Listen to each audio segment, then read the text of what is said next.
Welcome back to Coffee Break, where it's time to get over that hump day slump day, and today we're at Blackbeard Coffee Roasters and we are turning up the heat on milk, that is. So Loni, what are we getting into today? So today we're going to be breaking down the traditional or the classic macchiato, and I'm going to show you how we make it and then also talk about the differences between the traditional version and the modern version that we see. Sweet, so we're gonna see two different takes on it. Yes. Awesome. So what is the first thing that we gotta get ready for?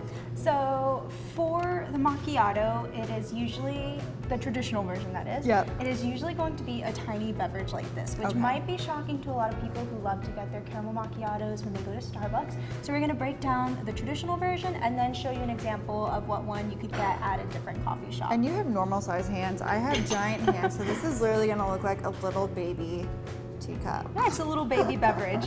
So in Italy, this was actually created when people wanted to have a beverage maybe in the afternoon, but they didn't want to commit to like straight espresso shot. Being up all night. Maybe being up all night, or just it being a little bit more strong, and they wanted to kind of tame it down a little bit. Then they would steam some milk and mark it on their espresso. So I'll show you how we do that. Let me grab. So for this one, we're only going to be doing 2 shots of espresso only, I say.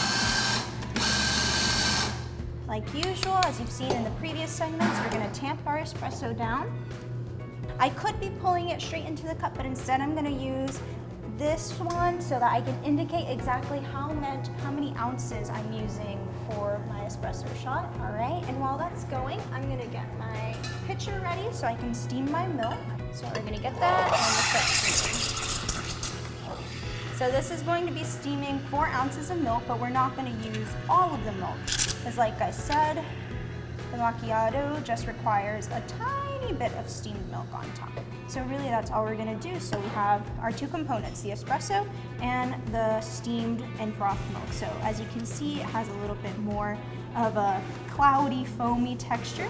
And so what we're gonna do is just mark our milk A little dollop. with the tiny little dollop, exactly. And then I'll even pour just a tiny bit right in the middle. And there we go. That's our traditional macchiato.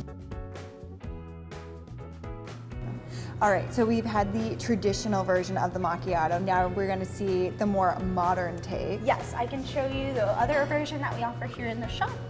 So I'll make that really quickly. So this is... Ooh, that is And quite the whipped cream on contraption. top.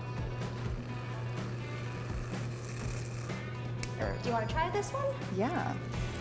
This definitely is more up More your speed? more my speed, for sure. I'm definitely not as sophisticated as the standard black coffee drinkers, that's for sure. Yeah, it's definitely more like creamy, more watered down, not as strong as a flavor, which is kind of what I am. And I like the way it looks, like the gradient as it transitions Yeah. down and pours through. It's very pretty to see. Well, Loni, thanks so much for teaching us about the traditional style macchiato versus the Americanized version, which is more my speed. And make sure to come back to Coffee Break every Wednesday as we learn how to make something new and also learn along the way.